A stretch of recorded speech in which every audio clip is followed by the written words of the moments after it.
Good morning friends, मैं हूं doctor Sumit Chhabra.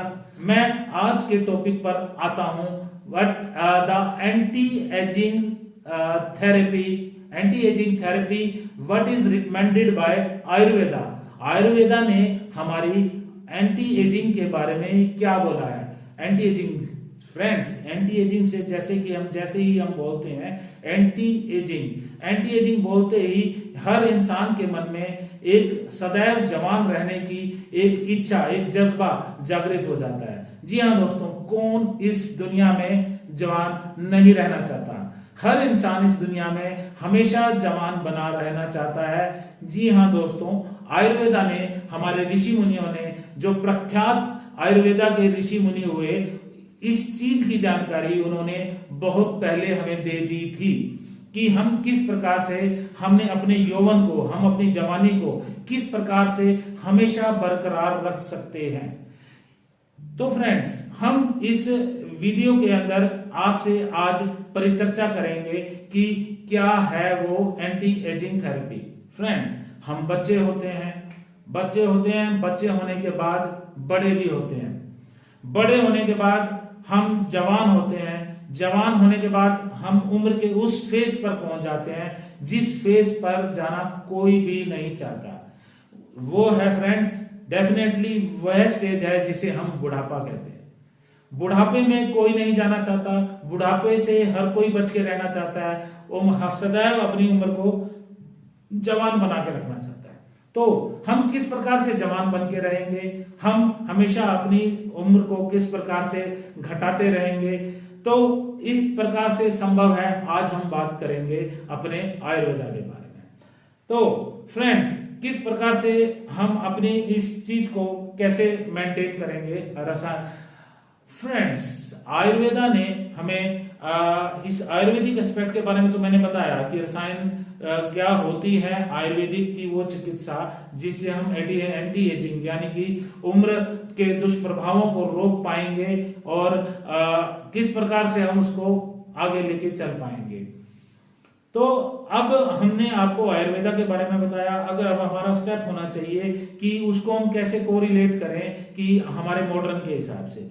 हमारा मॉडर्न की अगर बात करें तो हमारे बॉडी के अंदर there are many reactions are going on simultaneously in our body.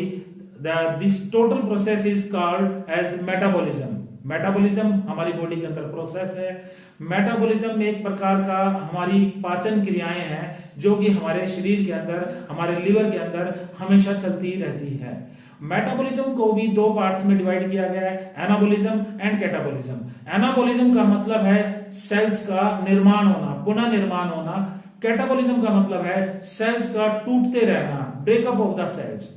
अब हम किस प्रकार से जवानी और बुढ़ापे की तरफ हम चलेंगे। फर्स्ट फेज अगर हम बात करें तो हमारी क्या है, बचपन होता है।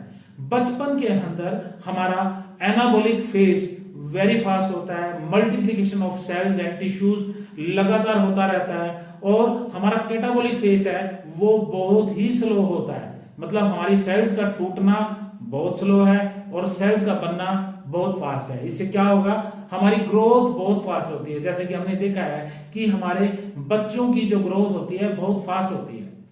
अब अगला फेज आता है, जो आता है, हम जवानी की बात करें। जवानी के अंदर anabolic phase and catabolic phase both are in equal phase. मतलब जिस प्रकार से हमारे सेल्स का निर्माण हो रहा है उसी प्रकार से हमारी सेल्स का टूटना हो रहा है।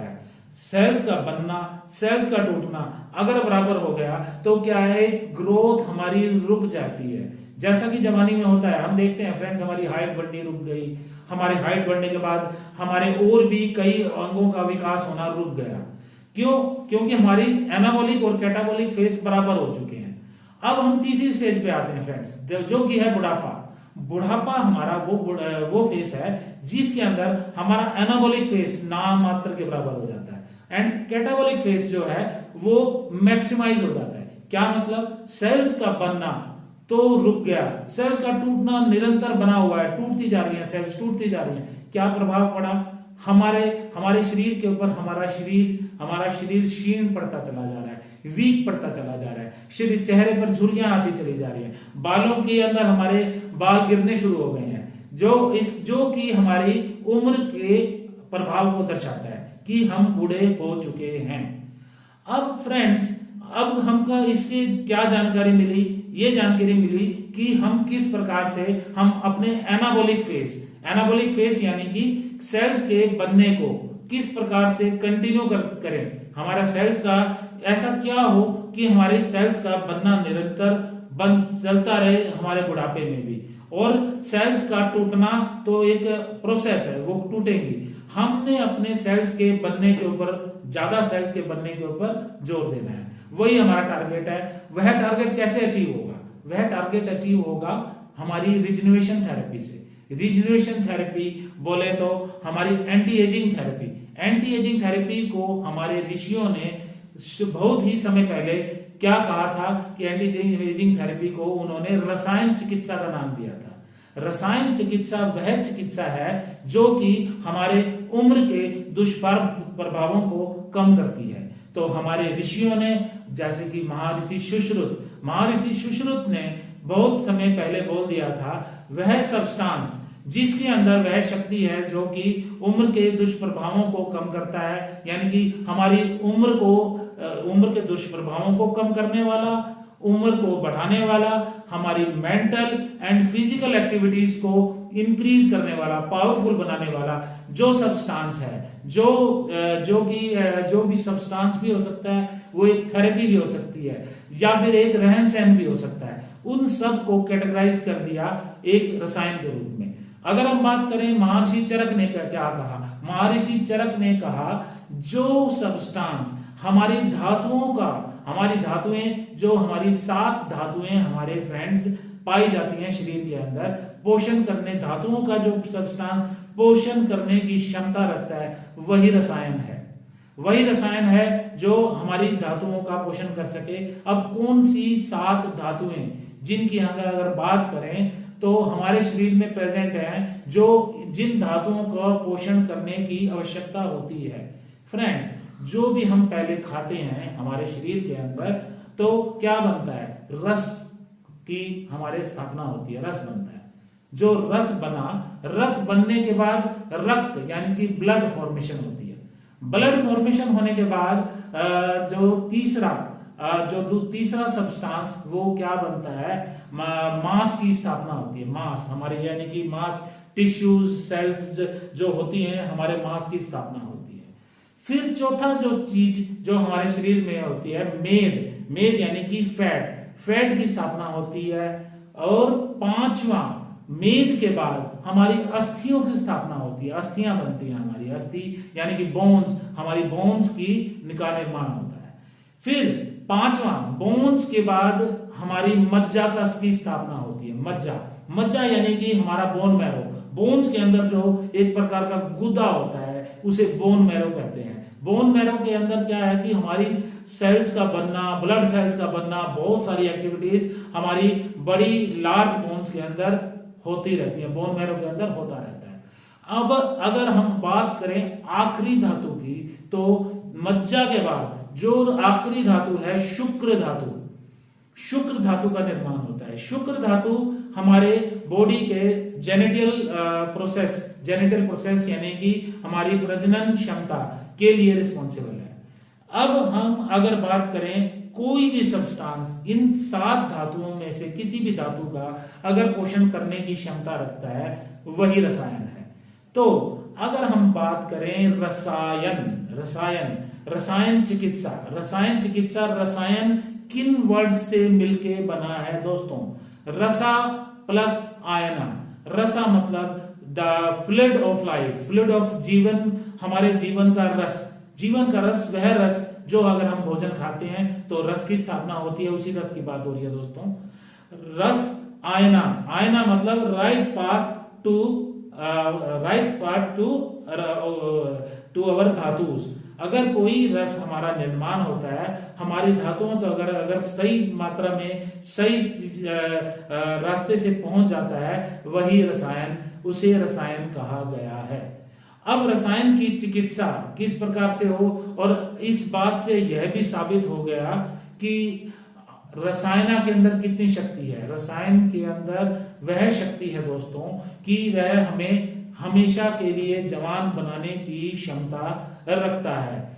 इससे यह कतई साबित नहीं होता, जो मेरी बातों से मैं ये कभी भी नहीं कह रहा कि हम कभी भी हमारे मृत्यु की प्राप्ति नहीं होगी या हम हमेशा के लिए चीर यौवन की प्राप्ति कर लेंगे या फिर हम कभी हमेशा के लिए अमृत की प्राप्ति हो जाएगी।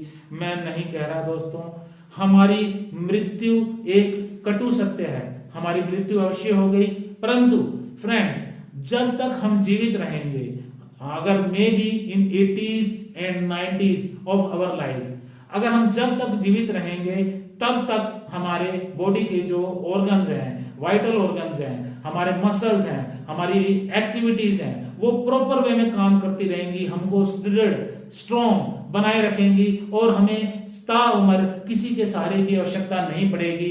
दोस्तों यही यौवन है, यही हमारा रसायन चिकित्सा है, यही हमें आयुर्वेद ने बताया कि किस प्रकार से हम किस प्रकार अपने आप को हमेशा के लिए जवान बनाए रख सकते हैं।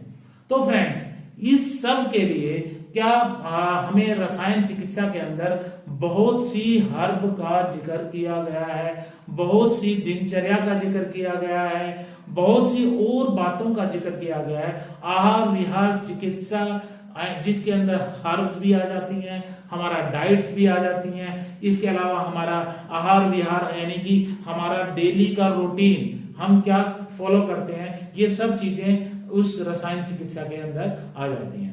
अगर हम इन सब चीजों को साइमल्टेनियसली फॉलो करें तो फ्रेंड्स हमको हमेशा जवान रहने से कोई नहीं रोक सकता। यह भी एक सच्चाई है। हम किस प्रकार से अपने लॉन्गेटिविटी, हमारी उम्र को के दुष्प्रभावों को किस प्रकार से कम कर सकते हैं और अपनी उम्र को किस प्रकार से बढ़ा सकते हैं और अपने चीर यौवन को प्राप्त कर सकते हैं, आयुर्वेदा ने हमें बताया।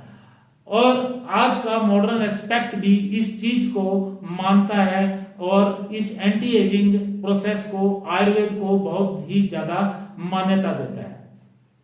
अब हम बात करते हैं फ्रेंड्स कि अब कौन सी चीजें, देखो हम सभी चीजों को अपने आप नहीं निर्माण कर सकते, तो शास्त्रों के अनुसार कुछ चीजें हमारे ऋषियों ने हमें उनको बनाने का रास्ता बताया।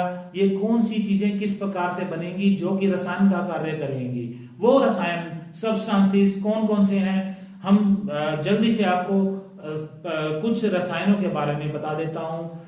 जी हाँ दोस्तों, सबके दिमाग में सबसे पहले एक ही चीज आ रही होगी कि भाई हम किस प्रकार से जवान बने रहें। कोई हमें भी यूं आके बोले 60 साल के बूढ़े या 60 साल के जवान। एक फ्रेंड्स हम बचपन से एक ऐड देखते आए कि भाई एक च्यवनप्राश की ऐड होती थी, इसमें एक बूढ़ा आदमी फटाफट स्टेयर्स के ऊपर चढ़ जाता है, एक जवान आदमी नहीं चढ़ पाता है, उसने च्यवनप्राश खाया होता है, दूसरे जवान आदमी ने नहीं खाया होता।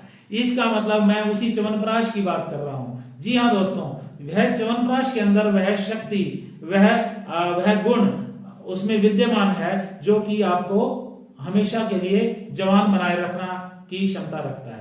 जी हाँ दोस्तों, बहुत ही उत्तम रसायन है च्यवनप्राश। च्यवनप्राश के अलावा अगर हम बात करें सेकंड सब्सटेंस ब्रह्म रसायन is the for brain, that is a substance that is for the development of our brain, that is rasayan called brahm rasayan. And third is आंवले की रसायन क्या होता है, उसकी आंवले को विभिन्न प्रकार अलग अलग उसको पोटेंशिएट करने के लिए बार बार आंवले के एक्सट्रैक्ट की भावनाएं दी जाती हैं, यानी कि उसकी जो पावर है उसको मल्टीप्लाई करने की कोशिश की जाती है, उसे आंवले की रसायन कहते हैं। एंड उसके बाद लवंग रसायन, उसके बाद क्या विडंग रसायन, इसके अलावा और बहुत से रसायन हमारे आयुर्वेद में जिनका जिक्र किया गया है जो कि बहुत ही लाभकारी हैं, जो कि मैं अपनी वीडियो के डिस्क्रिप्शन में उनके बारे में डाल दूंगा ताकि आपको उसकी जानकारी अच्छे से मिल जाए। फ्रेंड्स, अपने वीडियो को ज्यादा लंबा ना खींचता हुआ, मैं जानता हूं कि मेरी वीडियो ऑलरेडी बहुत लंबी हो चुकी है। हम इस सीरीज को, इस एक अलग को जो मैंने जगाने की आपके साथ के बिना यह संभव बिल्कुल भी नहीं है।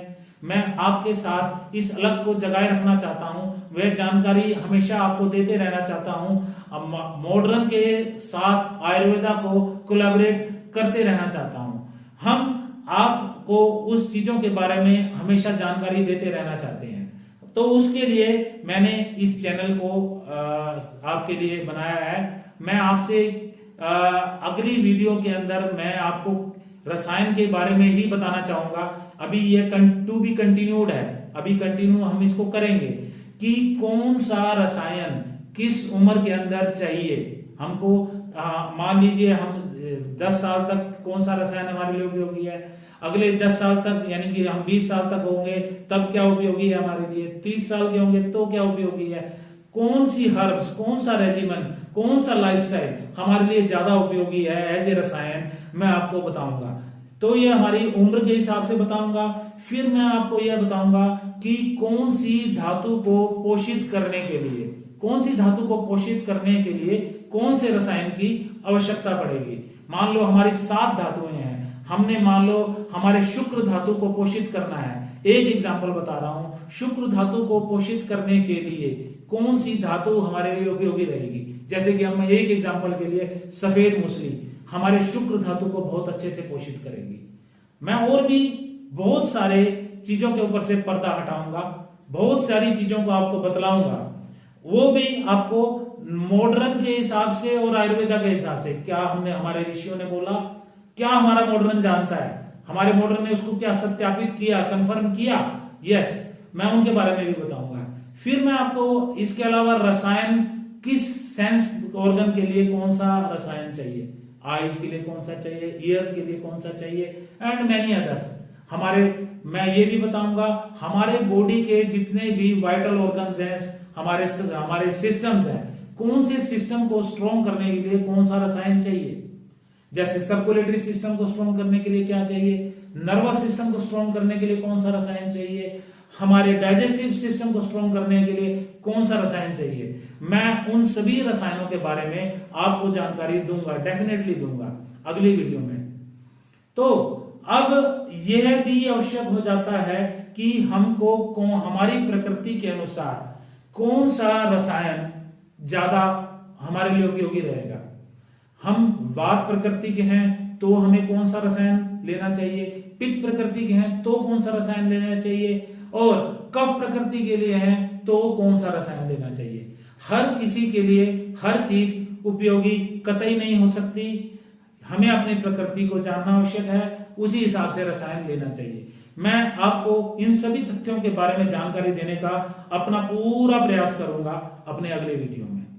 तो फ्रेंड्स, मैं आपसे अपेक्षा करूंगा कि आप मैंने जो आपको ये इन सारी जानकारी दी, सबसे पहले तो मैं ये अपेक्षा करूंगा अगर आपको मेरी वीडियो पसंद आई तो उसे लाइक जरूर कीजिए, और इसके अलावा आपको मेरी वीडियो कैसी लगी उसके लिए कमेंट बॉक्स में जाकर कमेंट्स जरूर डालिए, ताकि मुझे मेरे हौसले में अफजाई हो या फिर मुझे मेरी कोई कमी हो तो मुझे पता चले, मैं उसको ठीक करने की कोशिश करूं और आपको ज्यादा से ज्यादा जानकारी प्राप्त करवाता रहूं। फिर उसके बाद क्या है कि हमारा जो मोटिव है कि इन सब चीजों को कंपाइल आपसे हम ये चाहेंगे कि आप इस चीज को, हमारे चैनल को सब्सक्राइब जरूर कर लें, ताकि आपको समय समय पर जो भी हम वीडियो बनाएं उसकी जो जानकारी तुरंत मिल जाए और आप उस वीडियो को देख पाए जल्दी से जल्दी। तो फ्रेंड्स, आप please press the bell icon को जरूर दबा दीजिए और अपने इस चीज को सुनिश्चित कर लीजिए कि आपको वीडियो की जानकारी प्राप्त हो जाए। वीडियो को ज्यादा लंबा ना करते हुए फ्रेंड्स, मेरा आपके लिए यह पहला वीडियो था। मैंने भरपूर प्रयास किया आपको अच्छा देने का, और अच्छा देने का प्रयास करूंगा। मैं इसके लिए प्रणबद्ध हूं। तो वीडियो को यहीं पर समाप्त करते हैं। Thank you friends.